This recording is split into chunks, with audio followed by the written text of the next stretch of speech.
আসসালামু আলাইকুম প্রিয় দর্শক, স্বাগত জানাচ্ছি বিডি চ্যানেল 4 রাতের সংবাদে। পুরো সংবাদ জুড়ে আপনাদের সাথে আছি আমি মাহফুজা পলক। শুরুতেই জানিয়ে দিচ্ছি আলমগীর হোসেন সিটি সংবাদ শিরোনাম।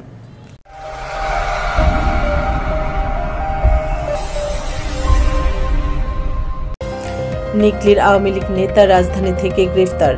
ঈশ্বরগঞ্জে ব্রেস্ট ক্যান্সার প্রতিরোধ বিষয়ক কর্মশালা অনুষ্ঠিত। নান্দাইল স্কুল ছাত্রী ধর্ষণের চেষ্টাকারীর বিচারের দাবিতে মানববন্ধন। ইউক্রেন জুড়ে ক্ষেপণাস্ত্র হামলা, রাশিয়ার নিহত 6। এমবাপ্পেকে বিশেষ সেরা ফরওয়ার্ড বললেন আনচেলত্তি। শুনছিলেন আলমগীর হোসেন সিটি সংবাদ শিরোনাম। এবার ম্যাপল ইন্টারন্যাশনাল স্কুল স্থানীয় সংবাদ।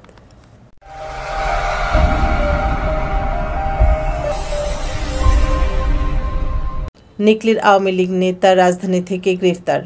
বৈষম্য বিরোধী ছাত্র জনতার গণমিছিলে হামলার ঘটনায় দায়ের করা মামলায় নিকলির এক আওয়ামী লীগ নেতাকে রাজধানীর উত্তরা থেকে গ্রেফতার করেছে র্যাব 14, সিপিসি 2 কিশোরগঞ্জ ক্যাম্প ও র্যাব 1 উত্তরা ক্যাম্পের একটি যৌথ আভিযানিক দল। গ্রেফতার আল আমিন নিকলি উপজেলার পূর্বগ্রাম এলাকার গোলাপের ছেলে। এক প্রেস বিজ্ঞপ্তিতে বিডি চ্যানেল 4কে বিষয়টি জানান র্যাব 14 সিপিসি 2 কিশোরগঞ্জ ক্যাম্পের মিডিয়া অফিসার সহকারী পুলিশ সুপার লুৎফা বেগম। ঈশ্বরগঞ্জে ব্রেস্ট ক্যান্সার প্রতিরোধ বিষয়ক কর্মশালা অনুষ্ঠিত। এসো দেশ বদলাই, পৃথিবী বদলাই এই প্রতিপাদ্যকে সামনে রেখে এবং তারুণ্যের উৎসব 2025 উদযাপন উপলক্ষে ময়মনসিংহের ঈশ্বরগঞ্জে ব্রেস্ট ক্যান্সার প্রতিরোধ বিষয়ক এক কর্মশালা অনুষ্ঠিত হয়েছে।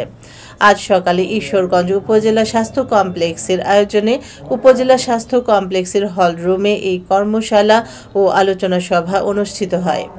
আলোচনা সভায় সভাপতিত্ব করেন উপজেলা স্বাস্থ্য ও পরিবার পরিকল্পনা কর্মকর্তা ডাক্তার সাদিয়া তাসনিম মুনমুন। প্রধান অতিথি হিসেবে এতে বক্তব্য রাখেন উপজেলা নির্বাহী অফিসার মোহাম্মদ এরশাদুল আহমেদ। নান্দাইল স্কুল ছাত্রী ধর্ষণের চেষ্টাকারীর বিচারের দাবিতে মানববন্ধন। ময়মনসিংহের নান্দাইলে 5ম শ্রেণীর স্কুল ছাত্রীকে যৌন হয়রানি ও ধর্ষণ চেষ্টাকারীর দৃষ্টান্তমূলক বিচারের দাবিতে মানববন্ধন করেছে এলাকাবাসী। আজ উপজেলার নান্দাইল ইউনিয়নের রসুলপুর গ্রামের চিলাবাজারে এই মানববন্ধন অনুষ্ঠিত হয়। যৌন হয়রানির শিকার স্কুল ছাত্রীর পরিবার সহ এলাকাবাসী এই ঘটনার অভিযোগ আমলে না নেয়া পুলিশ প্রশাসনের প্রতি তীব্র নিন্দা জ্ঞাপন সহ অভিযুক্ত হাদিস মিয়াকে অবিলম্বে গ্রেফতার করে দৃষ্টান্তমূলক শাস্তির দাবি জানিয়েছেন। এই সময় বক্তব্য রাখেন ছাত্রীর বাবা তোফাজ্জল হোসেন। এলাকাবাসীর পক্ষে আনোয়ারুল ইসলাম, ডাক্তার কামাল মোস্তফা, নুরুল ইসলাম প্রমুখ। এবার জীবনদীপ হেলথ সেন্টার আন্তর্জাতিক খবর।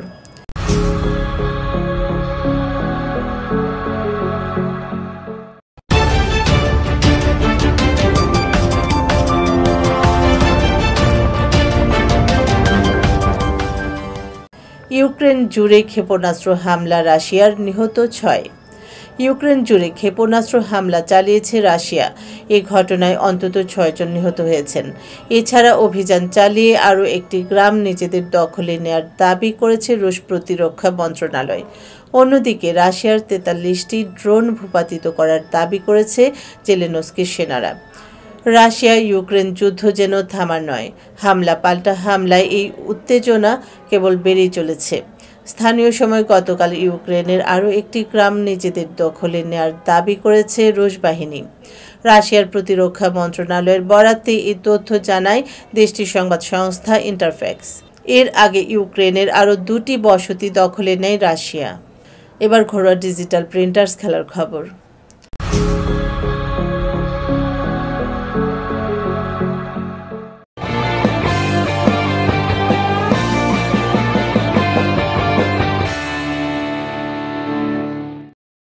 এমবাপ্পেকে বিশেষ সেরা ফরওয়ার্ড বললেন আনচেলত্তি।